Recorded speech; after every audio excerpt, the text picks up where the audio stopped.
Hi, everybody. You are listening to the Medea podcast series. Medea Medical Education Academy is a global medical education provider dedicated to designing, delivering, and evaluating medical education programs worldwide. Today, we will be speaking with Valerie Peddie from the University of Aberdeen in Scotland and Helen Kendrew, an independent nurse specialist from Bath, UK. They will be chairing the upcoming Nurses Virtual Workshop in Medical Assisted Reproduction, which will take place on November 29th, 2024. Welcome to our webinar. My name is Val Peddie. I am consultant midwife and fertility specialist working for Rock Private Health, a clinic in Aberdeen, Scotland. I'm also honorary research fellow with the University of Aberdeen. So I'm joined with my colleague Helen Kendrew today, who will just introduce herself just now. Hello, thanks a lot for that, Val. My name's Helen Kendrew, and I'm recently retired actually from clinical practice, but I have more years than I probably care to mention as a fertility nurse specialist working latterly for the care organisation in Bath, but I'm now pretty much independent. Val and I have been working together to create this virtual workshop for nurses and midwives. And Val, I wondered if you'd like to give us a bit of insight into what we hope that delegates, attendees can gain from this workshop. Thanks, Helen. Yes, just as Helen mentioned, we're delighted to provide insight into the second Fertility Nurses and Midwives virtual workshop in medical assisted reproduction entitled Advancing Education and Training, Pharmacological Management and Evidence-Based Practice. This unique media programme is both CME and Royal College of Nursing accredited and will provide continuous professional development credits that meet the requirement for assessment and competency in professional practice in accordance with professional nursing standards. And for nurses and midwives reliant on evidence of reflective practice for professional revalidation, attendees will be encouraged to complete a short pre-attendance survey, followed by a second post-attendance survey to gauge personal understanding and the knowledge gained from attending the webinar. This online workshop will also focus on the real-world application of research evidence, clinical guidelines and management systems to improve the diagnosis, treatment and support of people seeking medically assisted reproduction. So I'll now hand back to Helen to introduce the next part. So the goal of this workshop really is for fertility nurses and midwives who've got an interest in fertility, early pregnancy management, and we're hoping to promote patient-centred care through the delivery of really holistic advanced fertility nursing stroke midwifery practice. And we hope that attendees will be able to identify markers of infertility, select the responses that they think are important for specific situations, whilst considering the expert opinion and some of the debates that we hope our speakers will be introducing to you. And the measure of success will be discussing that support that patient engagement needs, the development of individualised treatment plans and the best clinical practice that we can give. As we know, there's a huge demand for assisted reproduction, isn't there, Val, across Europe particularly? Absolutely. So just as Helen mentioned, there is a demand for fertility treatment, which is increasing globally, and in part because of the well-described almost global decline in birth rates and the increasing female age at first pregnancy. And while advances in medical assisted reproduction have improved the diagnostic and treatment options available in many countries, novel process and what we consider to be add-ons have also increased patient expectation of treatment success, and often that expectation is unrealistic. Managing individuals' expectations is among the diverse roles and responsibilities of fertility nurses and midwives, and for those seeking medically assisted reproduction, demands a higher level of post-registration education and training. So such training includes advanced understanding of the pathophysiology of reproduction, the justification for investigation and/or treatment, the intended effects, side effects of which there are numerous, and contraindications of pharmaceutical products used, all of which are essential in the provision of safe fertility care. And so I'll hand back to Helen just to go through the key roles that nurses and midwives hold within fertility practice. And as you say, Val, nurses and midwives are sort of really the centre of the Venn diagram in some regard to the teamwork that's essential for delivering a really integrated and quality care to our patients.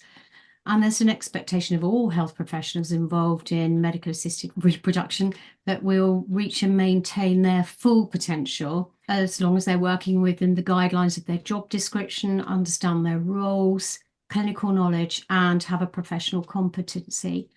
And, these extended roles and responsibility mean that we need to have a number of skills, including excellent communication skills and that ability to be able to liaise with the wider multidisciplinary team. So, for example, our clinician colleagues, the laboratory team, administrators, and our counselling colleagues, because it's often the nurses and midwives that patients are seeking clarification from. So it's essential that we keep and maintain our awareness of current evidence-based investigations and that all our treatments are aligned so that the fertility service that we offer as a multidisciplinary team can offer individualised care. And we're hoping that this webinar will meet these needs. So Val's going to give us a bit more information about that now. Thanks, Helen. So to meet the needs that Helen has just described, the webinar sessions will include, firstly, the background to ESHRE accreditation, and in my opinion, the gold standard in educational and professional development, which has global recognition leading to increased job satisfaction, career progression, and for some, promotional opportunities, but most importantly, the delivery of quality, safe fertility care. Secondly, we will align Benner's novice to expert theory with fertility nursing and midwifery practice, presenting a systematic way of understanding how fertility nurses develop these skills and understanding of practice over time, apply them to specific situations, and again, with increased understanding of the pathophysiology, they then become more of an advanced practitioner. The theory has been applicable to a broad variety of situations, including nurse education, retention of graduate nurses, and nursing management and administration.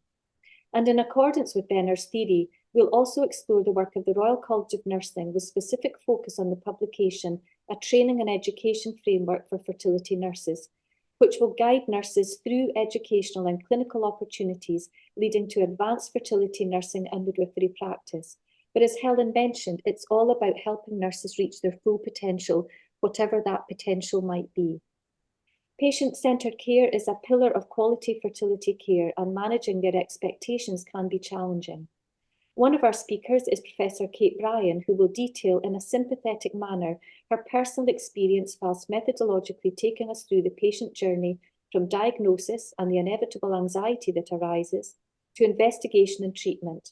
Kate will detail what patients expect in addition to common questions they might ask and of whom, and how we as fertility nurses and midwives can guide our patients sensitively through their fertility journey whilst acknowledging individual needs to managing patient expectations. So I'll then pass back to Helen to announce the next few speakers. So I think, as you said, it's always so interesting to hear from patients exactly what they need. So Kate's talk is going to be really valuable for us. But leading on from that, we're lucky enough to have Louise, who is a research nurse from Belgium, and she's going to try and make that connection between what patients might want and how she can use her research to help us how we as nurses and midwives can ensure patients understand the information they receive. And I know she's a big advocate of patient-centred care, so it's going to be very interesting to hear her talk. We will then move on to the key components of medicines management, and we have to be quite mindful here that there is a huge global disparity in the prescribing, storage and administration of medicines within fertility settings, and that we should be careful with regard to our own clinical practice that we meet the local and national legal requirements of wherever we may work.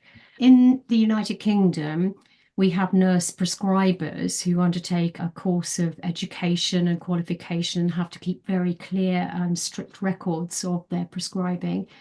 And also many clinics use something called patient group directives, where nurses working in a very tight specific area, so in our case a fertility setting, are allowed to administer to patients specific sets of drugs which are covered by this overarching directive.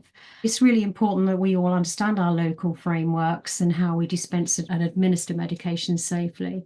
And I am very much looking forward to that, because I think there's a lot of concern and anxiety about nurses maybe prescribing where maybe they should not. So it'll be helpful to get information from Sue Lee.